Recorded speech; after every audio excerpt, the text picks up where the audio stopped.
φίλοι και φίλες κάτοικοι της Αθήνας,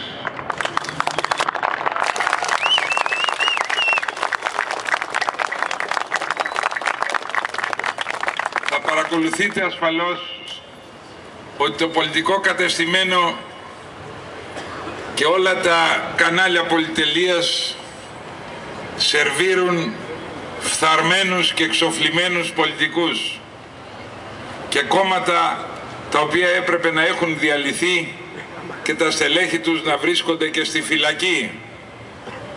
Τους σερβίρουν και τους λανσάρουν. Είναι το φαγοπότι των διαπλεκομένων. Είναι οι καναλάρχες οι οποίοι κλέψανε το 1999 την Ελλάδα στο χρηματιστήριο. Είναι το όλο πολιτικό σκηνικό το διεφθαρμένο, το οποίο επιχειρεί να συντηρηθεί και να κρατήσει στη ζωή ανθρώπους ξοφλημένους και αποτυχημένους.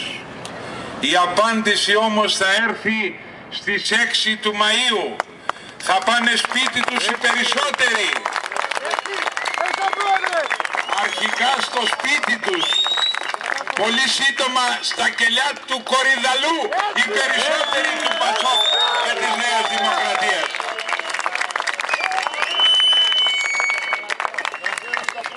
Ο κύριος Βενιζέλος θέλει να είναι εντολοδόχος πρωθυπουργός. Λέει δεν θα κόψει άλλο μισθούς και συντάξεις των φτωχών. Και γιατί έχοβε ως τα τώρα. Τώρα αγάπησε τους φτωχούς. Τι μπορεί να καταλάβει αυτός από τη φτώχεια? Γαμπρός του Μπακατσέλου μέσα στο πλούτο δεν δικαιούται να σκέπτεται για πρωθυπουργία.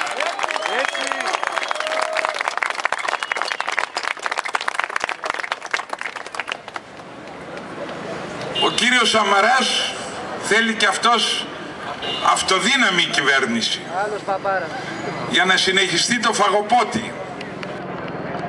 Δεν αντιλαμβάνομαι το πρόγραμμά του.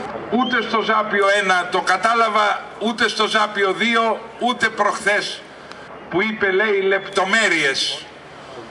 Ποιες είναι οι λεπτομέρειες? Τι θέλει ο κύριος Σαμαράς? Με μονομανία θέλει την πρωθυπουργία. Του απαντάμε από το Μοναστηράκι, την πλατεία Μοναστηρακίου, η πρωθυπουργία δεν θα δίνεται πια σε έναν αλαζόνα. Η πρωθυπουργία εφ' εξής θα δίδεται με συμμαχικές κυβερνήσεις και με διάλογο και συνεννόηση. Θέλουν στη Νέα Δημοκρατία την εξουσία. Γιατί τη θέλουν?